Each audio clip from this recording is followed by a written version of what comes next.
আয়তনে বাংলাদেশের সবচেয়ে বড় জেলা রাঙামাটি।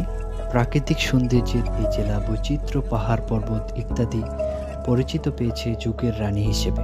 দক্ষিণ এশিয়ার সবচেয়ে বৃহৎ কাপ্তাই লেক এর সৌন্দর্য, এছাড়াও রয়েছে ছোট বড় বেশ কয়েকটি ঝর্ণা, যোগ হয়েছে সারি সারি পাহাড়। রাঙামাটিতে আপনাদের সবাইকে স্বাগত জানাচ্ছি। ওয়েলকাম রাঙামাটি। রাঙামাটি ভ্রমণের জন্য আদর্শ জায়গা বলাই যায়।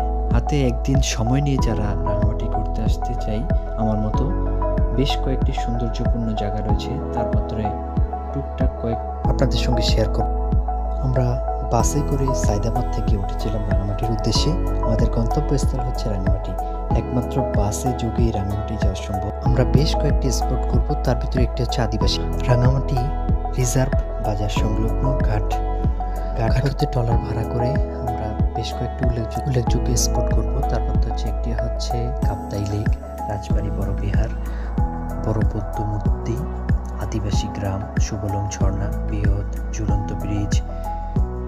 এখানে আমরা দেখলাম আনারসের দাম খুবই সীমিত, এবং যারা এখানে আসতে চান আদিবাসী এই বাজারটাতে অনেক কিছু পেয়ে যাবেন।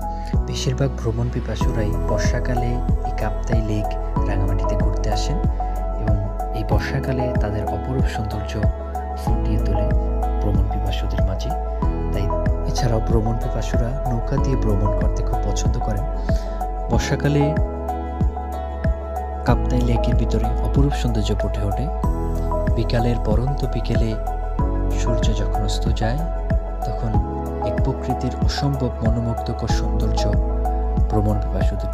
রাঙামাটির এই সৌন্দর্যের জন্য রাঙামাটিকে বলা হয় রূপের রানী। রাঙামাটির এই সৌন্দর্য দেখে ভ্রমণ পিপাসুরা মনোমুগ্ধ হয়েছে। রাতের পর চলে আসলো সকাল। আমরা বের হলাম ঝুলন্ত ব্রিজ দেখতে। বাংলাদেশের দীর্ঘ বৃহৎ ঝুলন্ত ব্রিজ। রাঙামাটির এই প্রাকৃতিক সৌন্দর্য ভ্রমণ পিপাসুদেরকে মনকে জাগিয়ে তোলে, একবার যাওয়ার পর আবার আসার জন্য উদ্গ্রীব করে তোলে। প্রকৃতির এই সৌন্দর্য আলাদা একটা টান কাজ করে প্রত্যেকের ভিতর। আমরা দুপুরের খাবার শেষ করে নিলাম।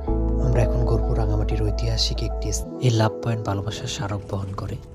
একদিনের রাঙামাটি ভ্রমণ শেষে আজ আমরা গন্তব্যস্থলে পৌঁছার জন্য রওনা দিব। আজ আমরা রাঙামাটি ট্যুর শেষ করলাম। ধন্যবাদ।